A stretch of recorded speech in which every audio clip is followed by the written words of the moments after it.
வணக்கம். சமூக நுண்ணறிவை பற்றி நாம் பேசிக்கொண்டிருக்கும் போது பல்வேறு தகவல்களை சொன்னோம். புதியவர்களிடம் எப்படி பழகுவது, புதியவர்கள் அப்படின்னு சொன்னால் அவங்க நமக்கு இதுவரைக்கும் தெரியாதவர்கள் மட்டுமல்ல, வேறு பண்பாடுகளிலிருந்து வருகிறவர்களோடு நாம் எப்படி பழகுவது, வேறு நாடுகளிலிருந்து வேறு மொழி பேசுகிறவர்களிடம் எப்படி பழகுவது, இதெல்லாம் தான் நம்ம கற்றுக்கிறதுக்கு இந்த கல்லூரி வாழ்க்கை மிகவும் அடித்தளமாக அமைகிறது. உலகம் ஃபுல்லாக சுற்றிட்டு வந்த ஒரு அறிஞரை பார்த்து கேட்டாங்க, நீங்கள் உலகம் ஃபுல்லாக பார்த்துருக்கீங்க, பல்வேறு இடங்களுக்கு போயிருக்கிறீங்க, நீங்கள் மனிதர்களை பற்றி என்ன நினைக்கிறீங்கன்னு.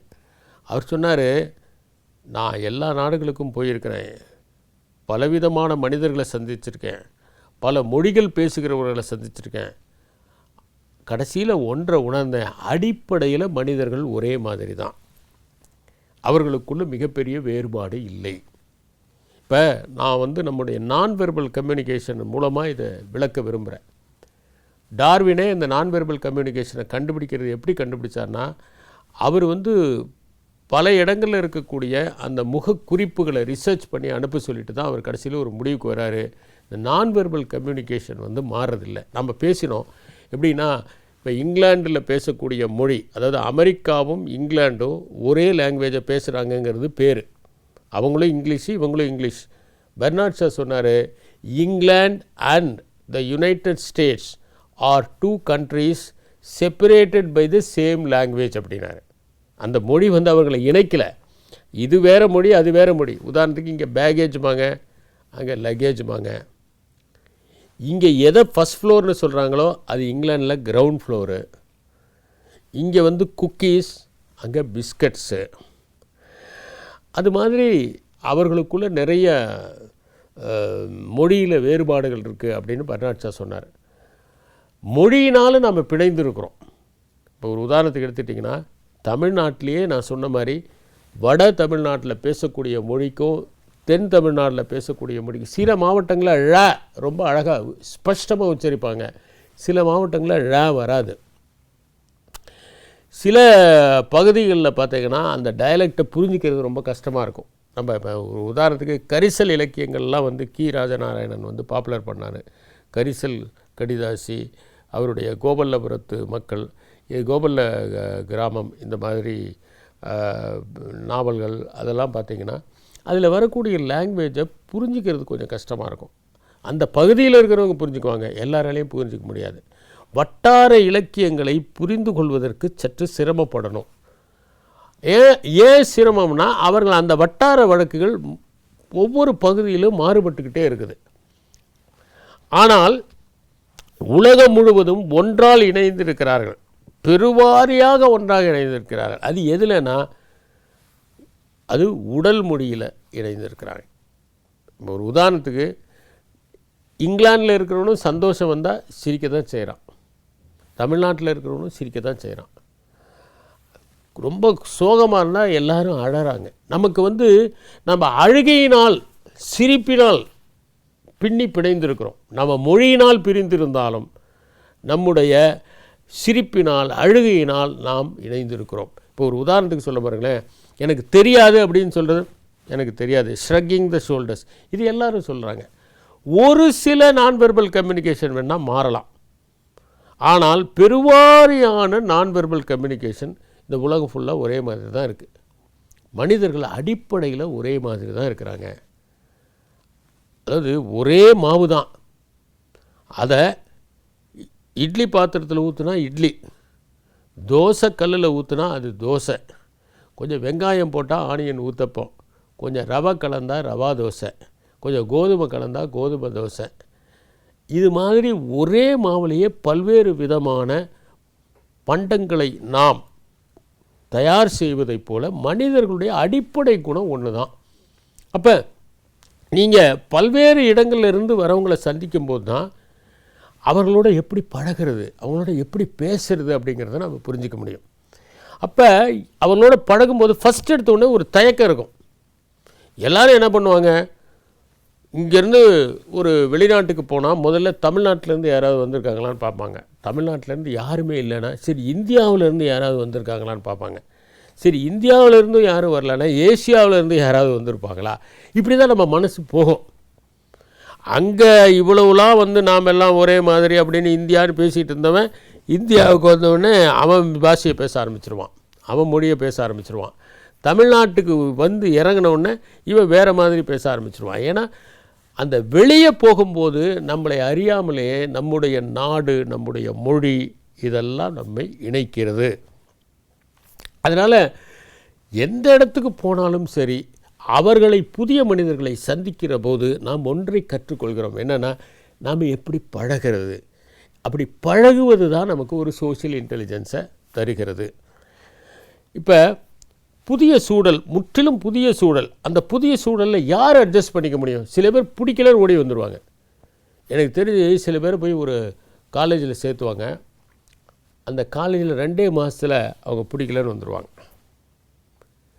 நிறைய ஸ்டூடெண்ட்ஸுக்கு இன்றைக்கி இருக்கிற பிரச்சனைன்னா, ஃபஸ்ட் இயர் சேர்த்துனோடனே ஃபஸ்ட் இயரில் அந்த காலேஜை பிடிக்கலன்னு சொல்கிற ஸ்டூடெண்ட்ஸ் 80% இருக்காங்க இன்றைக்கி. காரணம் என்ன? இதெல்லாம் எங்களுடைய பீரியடில் அதிகமாக இல்லை. ஏன்னா நாங்கள் ஸ்கூல்லையே ஓரளவுக்கு மனத்தயாரிப்பு ஆகிட்டோம். காலேஜில் ஒன்று கிடைச்சா போதும், அங்கே படித்தா போதும். ஏன்னா இருக்கிற காலேஜே ரொம்ப குறைவு. இப்போ இருக்கிற அளவுக்கு நிறைய காலேஜஸ் கிடையாது. ஒரு சீட்டு காலேஜில் கிடைக்கிறது ரொம்ப கஷ்டம். அதுவும் நல்ல கோர்ஸ் உள்ள ஒரு காலேஜில் இடம் கிடைச்சா அது பெரிய விஷயம். அது ரொம்ப மகிழ்ச்சி. ஸ்வீட் கொடுத்து கொண்டாடுவாங்க பக்கத்து வீட்டுக்கெலாம். அப்போ அந்த மாதிரி ஒரு காலேஜில் கிடச்சிச்சின்னா அது கஷ்டமோ நஷ்டமோ, அப்போல்லாம் கடுமையான ரேகிங் இருக்கும். ரேகிங் இருந்தாலும் சரி அனுசரிச்சுக்கிட்டு நாம் அந்த காலேஜில் படிக்கணும் அப்படின்னு முடிவெடுப்பாங்க. இன்றைக்கி பசங்க அப்படி கிடையாது.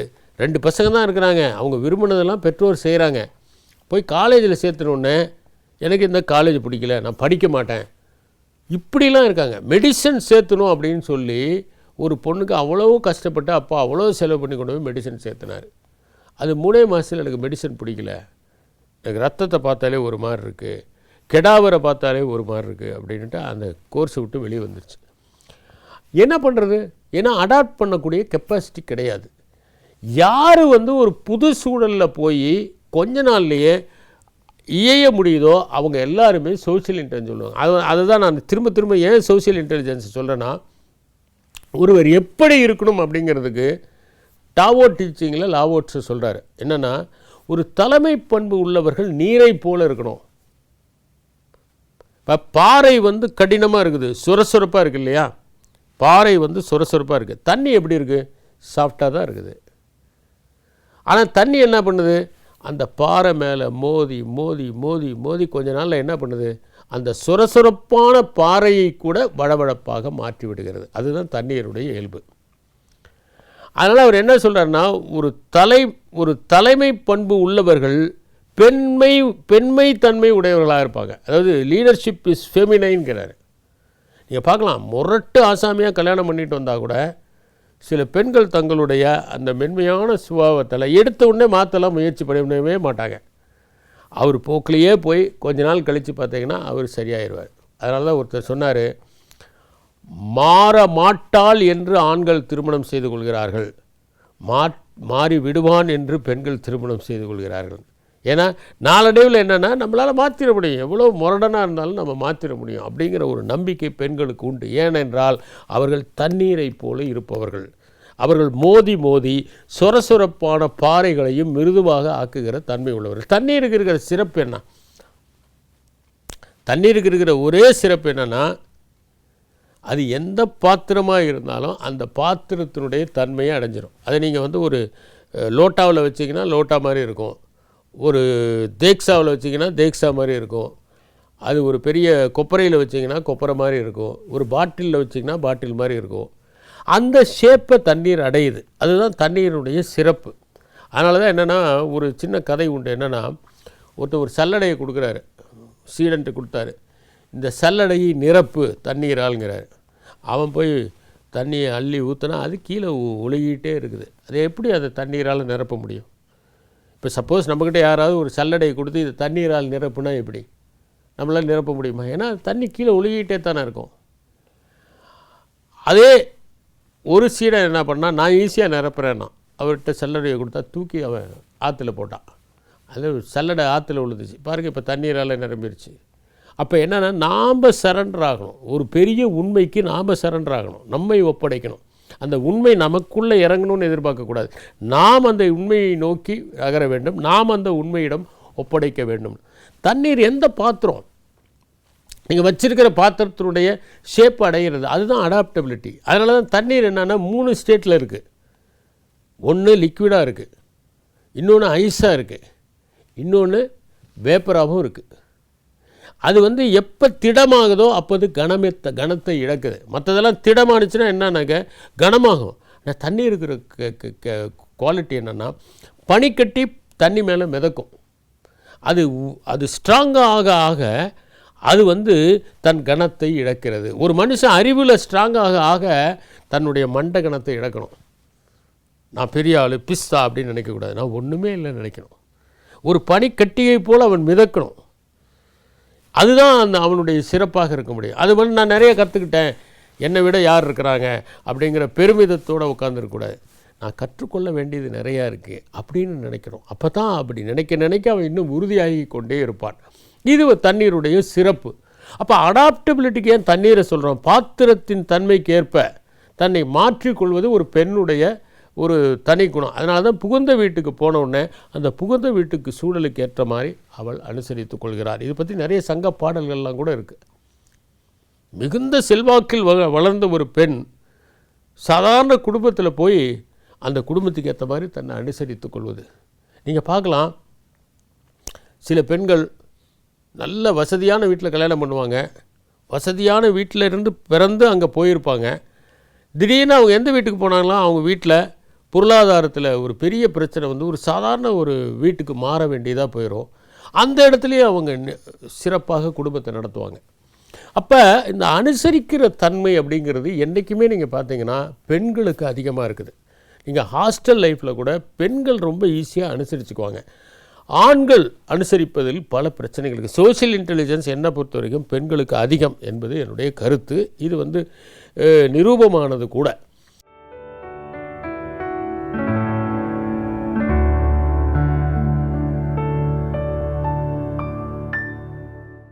இப்போ அடாப்டபிலிட்டி அப்படின்னு வரும்போது நம்ம ஒரு புது இடத்துக்கு போகிறோம்.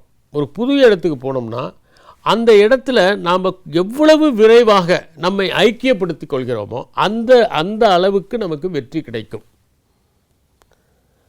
போனோம், கஷ்டமாக தான் இருக்கும். ஒரு 10 நாள் எல்லாமே புதுசாக தான் இருக்கும். நம்ம ஒரு புது வீட்டுக்கே போனோம்னு வச்சுக்கோங்களேன், ஃபஸ்ட் எடுத்தோடனே நாம் வாங்கின சாமானெல்லாம் எல்லாம் கீழே விரித்து போட்டு வச்சுருந்தா எதுக்கு இவ்வளோ சாமானை வாங்குறீங்க, இந்த வீட்டில் வச்சுக்கவே முடியாது, எதுக்கு வாங்குனீங்க அப்படிங்கிற ஒரு எண்ணம் தான் ஏற்படும். அப்புறம் அப்படி இப்படி செட்டப் பண்ணி வீட்டில் இருக்கிற அம்மா எல்லாத்தையுமே ஒழுங்கு பண்ணி அங்கங்கே வச்ச பிறகு பார்த்திங்கன்னா வீடு விஸ்தாரணமாக தெரியும். புது வீட்டுக்கு போனால் எல்லாமே கஷ்டம். ஏன்னா போகும்போது அந்த இது வாசலில் பார்த்திங்கன்னா கட்டையை உயரமாக வச்சுருப்பாங்க, 4 முறை இடிச்சிக்க வேண்டியதாக இருக்கும். இடிச்சுக்கிட்டு ஐயோன்னு வலிக்கும். அதுக்கப்புறம் 5ஆவது நாள் ஜாக்கிரதையாக நம்ம கால் எடுத்து வச்சு போவோம். திடீர்னு பார்த்திங்கன்னா சில இடத்துல குட்டையாக இருக்கும் அந்த வாசல், அதில் நம்ம இடிச்சுக்குவோம். இதெல்லாம் நமக்கு சகஜம்தான். ஆனால் ஒரு 5-6 நாளில் நம்ம அனுசரிச்சுக்கிறோம் இல்லையா? எவ்வளவு விரைவாக அனுசரித்து கொள்கிறோமோ அவ்வளவு விரைவாக நம்முடைய முன்னேற்றம் நிகழத் தொடங்குகிறது. அதனால் என்னென்னாக்க இந்த அந்த அடாப்டபிலிட்டி ரொம்ப ரொம்ப முக்கியம். இது எல்லாத்துக்குமே முக்கியம். நான் இப்போ நீங்கள் பார்த்தீங்கன்னா வாரை பற்றி சொல்கிறாரு, சன்சு சொல்கிறாரு. ஒரு வார் அப்படின்னா அவர் ஆர்ட் ஆஃப் வார் புத்தகத்தில் சொல்கிறாரு, பிளானிங் அண்ட் ப்ரிப்பரேஷன். 2வது அடாப்டபிலிட்டி. 3வது டிசப்ஷன். 4வது நோ யுவர் எனிமி. 5வது அலோகேட்டிங் த ரிசோர்ஸஸ், அதாவது இக்கானமி ஆஃப் த ரிசோர்ஸஸ். 7வது அண்டர்ஸ்டாண்டிங் த டெரைன். இதெல்லாம் அவர் சொல்லக்கூடிய பாயிண்ட்ஸ். இதில் ஒன்று பார்த்திங்கன்னா ரொம்ப முக்கியமான ஒரு பாயிண்ட் என்னன்னாக்க அடாப்டபிலிட்டி ரொம்ப முக்கியம். ஒரு நாட்டில் போய் நீங்கள் சண்டை போடுறீங்கன்னா அந்த எதிரியினுடைய நாட்டினுடைய வெதருக்கு ஏற்ற மாதிரி நீங்கள் அட்ஜஸ்ட் பண்ணணும். அங்கே எக்கச்சக்க குளிராக இருந்ததுன்னு வச்சுக்கோங்க, அந்த குளிரை தாக்கு பிடிச்சாதான் உங்கள் படை ஜெயிக்க முடியும். ஏன் உலக வரலாற்றில் பல நாடுகள் தோல்வியை சந்திச்சிருக்கு பாருங்கள். மிகப்பெரிய வலிமையான ஆர்மி தான் நெப்போலியனுடைய ஆர்மி. நெப்போலியனுடைய ஆர்மி ரஷ்யாவுக்கு போகுது. அப்போ நெப்போலியனுடைய ஜெனரல்ஸ்லாம் சொல்கிறாங்க, தயவு செய்து ரஷ்யா பக்கம் போயிடாதீங்க, அங்கே போனால் நம்ம வெற்றி அடைய முடியாது, பேசாமல் ரஷ்யா பக்கம் போகாமல் இருக்கலாம். நெப்போலியன் அதெல்லாம் இல்லை, நம்ம வெற்றி பெற்றது தான் ஆகும் பாருங்கள் அப்படின்னு சொல்லிட்டு போய் ரஷ்யாவுடைய பார்டரில் நிறையா மில்ஸு, மாவு மில்லு, அது இது எல்லாம் ஏற்பாடு பண்ணி ஃபாடர் பேங்க்ஸ் எல்லாம் ஏற்பாடு பண்ணார். சரி உள்ளே போவோம் அப்படின்னு முடிவு பண்ணிட்டாங்க. ரஷ்யாவில் அவ்வளோ படைபலம் கிடையாது. ஆனால் அவங்க என்ன பண்ணாங்கன்னா ஒரு ஸ்ட்ராட்டஜி ஃபாலோ பண்ணாங்க. அந்த ஸ்ட்ராட்டஜிக்கு பேர் ஸ்கார்ச்டு எர்த் ஸ்ட்ராட்டஜின்னு பேர். ஸ்கார்ச்டு எர்த் ஸ்ட்ராட்டஜினா என்னன்னாக்க, ரஷ்யா மக்கள் என்ன பண்ணாங்கன்னா நெப்போலியனை உள்ளே வர விட்டாங்க. எந்த ரெசிஸ்டன்ஸும் கிடையாது. இவர் உள்ளே போகிறாரு, யாருமே இல்லை, உள்ளே போக ஆரம்பிச்சிட்டாரு. ஆகா மக்கள்லாம் நம்மளை பயந்து போகிறாங்கன்னு. ஆனால் என்ன பண்ணாங்க மக்கள்னால், அவங்களுடைய வீடுகளில் இருக்கிற வீடெல்லாம் இடிச்சிட்டு அவங்க வயலெல்லாம் எரிச்சிட்டு அவங்க உள்ளே போய்கிட்டே இருக்கிறாங்க. நெப்போலியன் ஒரு ஸ்டேஜ் வரைக்கும் உள்ளே போயிட்டார். ஆக நம்மளை கண்டு பயந்துக்கிட்டு போகிறாங்கன்னு. அப்புறம் தான் ஈ காட் ஷாக்டு. ஏன்னா குதிரைங்களுக்கு தீவனம் கிடையாது, சோல்ஜர்களுக்கு சாப்பாடு கிடையாது, எல்லாமே தீர்த்து போயிடுது. இப்போ கொடுக்க முடியல, எங்கே போனாலும் எதுவுமே கிடைக்கல. இதுக்கு மேலே அவர் என்ன பண்ண முடியும்? அவருடைய குதிரைகள் செத்து செத்து உழுவுது, சோல்ஜர்ஸ்லாம் எலும்பும் தொழும்புமா ஆயிடுறாங்க. அப்புறம் திரும்பி வர வேண்டியதாக போச்சு. ஏன்னா அடாப்டபிலிட்டி அப்படிங்கிற ஒரு விஷயம், அதே நிலைமை தான் ஹிட்லருக்கும் ஏற்பட்டது. அதனால் ரஷ்யாவோட போரிடும்போது அந்த அடாப்டபிலிட்டி, இப்போ நம்மளே இருக்கோன்னு வச்சுக்கோங்களேன், நாம் ஒரு நாட்டை நோக்கி படையெடுத்து போகிறோம் என்றால் அந்த நாட்டுடைய அந்த சீதோஷ நிலைமைக்கு நாம் அடாப்ட் பண்ணணும். அவங்களுக்கு ஃபுட்டுக்கு இப்போ நீங்கள் இங்கேருந்து போகிறீங்க, நீங்கள் ஆஸ்திரேலியாவில் போய் படிக்கிறீங்க அல்லது நீங்கள் போய் இங்கிலாந்தில் படிக்கிறீங்கன்னா அந்த கல்ச்சருக்கு உங்களை அடாப்ட் பண்ணிக்கணும். எப்படி அடாப்ட் பண்ணிக்கணும்? அந்த உணவுக்கு நீங்கள் அடாப்ட் பண்ணிக்கணும், அந்த குளிருக்கு நீங்கள் அடாப்ட் பண்ணிக்கணும், அங்கே இருக்கிற அந்த வேகமான வாழ்க்கை ஸ்டைலுக்கு. ஏன்னா அங்கே ரொம்ப ஒவ்வொரு நிமிஷமும் ரொம்ப முக்கியம். சில ஊர்கள்லாம் என்ன பண்ணுவாங்களாம், 12:01 அப்படின்னு போட்டாங்கன்னா 12 மணி 1 நிமிஷத்துக்கு அந்த ட்ரெயின் வந்துடுமா. 1 நிமிஷம் கூட தாமதமாகாது. ஒருவேளை தாமதமானுச்சுன்னா உங்களுக்கு ரீஃபண்ட் பண்ணிடுவாங்க பணத்தை. அப்படிப்பட்ட ட்ரெயின்ஸ்லாம் கூட இருக்குது, சில நாடுகள் கூட இருக்குது. அப்போ என்னன்னாக்க, நீங்கள் கரெக்டாக அந்த வேகத்துக்கு நீங்கள் போகணும். சில இடங்களில் ஓடணும், சில இடங்களில் நடக்கணும். நிறையா இடங்களில் நிறையா நடக்க வேண்டிய ஒரு சூழல் ஏற்படும். நம்ம ஊர் மாதிரி கிடையாது. ஏன்னா டிரான்ஸ்போர்ட் ரொம்ப காஸ்ட்லியாக இருக்கும், நீங்கள் ஓட வேண்டியதாக இருக்கும். நீங்கள் பார்த்தீங்கன்னா ஃபாரினில் நிறைய பேர் என்ன பண்ணுவாங்கன்னா இந்த எஸ்கலேட்டரில் ஓடுவாங்க. எஸ்கலேட்டரில் ஓடுறத பார்க்கலாம். நம்ம எஸ்கலேட்டரில் எப்படி நிற்போம், அவங்க ஓடுவாங்க. ஏன்னா அவங்களுக்கு டைம் ரொம்ப ப்ரீஷியஸ். அங்கே இருக்கிற சாப்பாட்டுக்கு நீங்கள் அனுசரித்து ஆகணும். என்ன கிடைக்குதோ அதை நம்ம அங்கே போய்ட்டு நல்லா சூடாக ஒரு சாம்பார் வடை சாப்பிட்டா நல்லா இருக்குவே அப்படின்லாம் நினைக்கக்கூடாது. என்ன கிடைக்குதோ அதை சாப்பிடணும், சாப்பிட்டுட்டு ஓடணும். வயிறு முக்கியம் இல்லை, அடாப்ட் ஆகணும். அங்கே இருக்கிற புதிய மனிதர்களோட ஃப்ரெண்ட்ஷிப் ஏற்படுத்திக்கணும். அப்போ அதுக்கு சோஷியல் இன்டெலிஜென்ஸ் மஸ்ட்டு. எந்த இடத்துல போனாலும் நீங்கள் அந்த இடத்துல உங்களை அனுசரிச்சுக்கிறதுக்கு அங்கே இருக்கிறவங்களோட சகஜமாக பழக ஆரம்பிக்கணும். இப்போ ஒரு புது என்விரான்மெண்ட் நமக்கு இருக்குதுன்னு வச்சுக்கோங்களேன். அந்த புது என்விரான்மெண்ட்டில் நாம் அது ஒரு ஹோஸ்டைல் என்விரான்மெண்ட்டாக பார்க்க போகிறோமா, ஒரு ஃப்ரெண்ட்லி என்விரான்மெண்ட்டாக பார்க்க போகிறோமா? ஒரு ஃப்ரெண்ட்லி என்விரான்மெண்ட்டாக பார்க்குறதுக்கு என்ன பண்ணணும்னா, அந்த இருக்கிற வசதிகளையே நம்ம வசதியாக ஆக்கிக்கிறது. நமக்கு என்ன இருக்குதோ அந்த வசதிகளையே நம்ம வசதியாக மாற்றிக்கிறது. அப்போ நான் நிறைய டைம் பார்ப்பேன். என்னன்னாக்க, கண்டக்டர்ஸ் பஸ்ஸில் ட்ராவல் பண்ணும்போது அவங்க இந்த ஓடுற பஸ்ஸில் எப்படி எழுதுகிறாங்க, இதை நான் யோசித்து பார்த்துறது உண்டு. எப்படி நான் அப்போ ஒருத்தர்கிட்ட கேட்டேன், ஓடுற பஸ்ஸில் நீங்கள் எழுதுறீங்களே எப்படி உங்களால் எழுத முடியுது? அவர் சொன்னார், அது ஒன்றும் பெரிய விஷயம் இல்லைங்க, அது ஓடும்போது நம்ம கையவும் அதுக்கேற்ற மாதிரி ஓட்டிக்க வேண்டியது தான். இப்போ நான் என்ன பண்ணேன்னா, நான் அந்த மாதிரி கார் ஓடும்போது எழுத ட்ரை பண்ணேன். அதே மெத்தடு தான். கார் ஓட்டும்போது எழுதுறதுக்கு ட்ரை பண்ணால் அந்த காருடைய ஓட்டத்துக்கு தகுந்த மாதிரி அதை நம்ம அனுசரித்தோம்னா அது என்ன ஆகுது? இந்த ரிலே ரேஸில் நீங்கள் பார்க்கலாம். என்னன்னாக்க, ஓடுறவர் என்ன பண்ணுவார், குச்சி எடுத்துக்கிட்டு ஓடி வர்றாரு. அவர் எல்லை கோட்டில் கொடுத்துட்டு அவரும் கொஞ்சம் தூரம் ஓடுவார். எதுக்கு? ஒரு சப்போர்ட். உலகத்தில் எல்லா நாடுகள்லையுமே ஷிஃப்ட் டைமில் ப்ரொடக்டிவிட்டி குறையுமா. 5 மணிக்கு ஷிஃப்ட்டுன்னு வச்சுக்கோங்க, சாயந்தரம் 4:30 மணியிலே இருந்தே இவருக்கு ஒரு மைண்டு. நம்ம ஆளுங்கள்லாம் பார்த்திங்கன்னா 5:45 ஆஃபீஸ் முடியுதுன்னா 5 மணிக்கு எல்லாம் பேக் பண்ணி ரெடி ஆகி வச்சுருவாங்க. 5 மணிலேருந்தே வீட்டுக்கு போகிறோங்கிற மென்டாலிட்டி வந்துடுவாங்க. அதுக்கப்புறம் எது சொன்னாலும் ஓவர் ஹெட் டிரான்ஸ்மிஷன் தான், அது உள்ளே போகாது. அது மாதிரி நான் 5 மணிக்கு ஷிஃப்ட் மாறுதுன்னா 4:30 மணிக்கே மற்ற ஊர்கள்லாம் என்ன பண்ணுவாங்கன்னா, சரி ஷிஃப்ட் முடிய போகுது அப்படின்னு அவங்க ரெடியாக இருப்பாங்களாம். 5 மணிக்கு கரெக்டாக அந்த ஆள் ஷிஃப்ட்டை வாங்கும்போது அந்த ஆளுக்கு ஒரு அரை மணி நேரம் அந்த டேக் ஓவர் பண்ணுறதுல பிரச்சனை ஆகும். அதனால் என்னென்னா 4:30 to 5:30 ப்ரொடக்டிவிட்டி, ஒரு உதாரணத்துக்கு 1000 பொருட்கள் உற்பத்தி ஆகுதுன்னா அது 900 குறைஞ்சிருமா. 4:30லேருந்து 5:30 மணி வரைக்கும் 900 பொருட்கள் தான் அந்த மணிக்கு. ஆனால் ஜப்பானில் மட்டும் என்னாச்சா, அந்த டைமில் 1100 பொருட்கள் உற்பத்தி ஆகுதான். அது எப்படி 1100 பொருட்கள் உற்பத்தி ஆகுது அப்படின்னு பார்த்தா, இந்த 5 மணிக்கு ஷிஃப்ட் எடுக்கிறதுக்காக வராரு இல்லையா, டேக் ஓவர் பண்ணுறதுக்கு, அவர் 4:30 மணிக்கே வந்துடுவாராம். 4:30 மணிக்கே வந்துட்டு அவரும் சேர்ந்து இந்த மிஷினோட வேலை செய்ய ஆரம்பிப்பாராம். வேலை செய்யும்போது என்ன ஆகும்னா, 5:30 மணி வரைக்கும் ஏற்கனவே இருந்தவரும் வேலை செஞ்சு அது பிக்கப் ஆகிற வரைக்கும் கூடயே இருப்பாராம். அப்போ என்ன ஆகுதுன்னா, 2 பேர் அந்த 4:30 மணிலேருந்து 5:30 மணி வரைக்கும் வேலை செய்கிறதுனால என்ன ஆகுதுன்னா, இப்படி போக வேண்டிய கர்வு இப்படி போகுது. அதனால் என்ன ஆகுதுன்னா, 1000க்கு பதிலாக 1100 உற்பத்தி ஆகும் அப்படின்னு சொல்கிறாங்க. அது மாதிரி என்னென்னா, ஒரு புது இடத்துக்கு போகிறீங்கன்னா, அந்த புது இடத்துல எது வெதர் மோசமாக இருக்கட்டும், பயங்கர மோசமாக இருக்கட்டும், சாப்பாடு நமக்கு பிடிக்காத சாப்பாடாக இருக்கட்டும், நமக்கு நம்ம சாப்பாடு தான் பிடிக்கும், எல்லாருக்குமே அவங்கவுங்க சாப்பாடு தான் பிடிக்கும், ஆனாலும் கூட அந்த இடத்துல நம்ம எவ்வளவு விரைவாக அனுசரித்து கொள்கிறோம் என்பது எதை பொறுத்து இருக்குதுன்னா, நம்முடைய சோஷியல் இன்டெலிஜென்ஸை பொறுத்து. ஒரு 4-5 பேர் நல்ல நண்பர்கள் கிடைச்சாங்கன்னா போதும், இந்த உணவில் இருக்கிற குறையை கூட உணர்வுகளால் நாம் சரி கட்டி கொள்ள முடியும். ரமணன் ஒருத்தர், நான் ஒரு முறை இந்த மகேந்திரா ரிசர்ச் வேலைக்கு போயிருந்தேன்.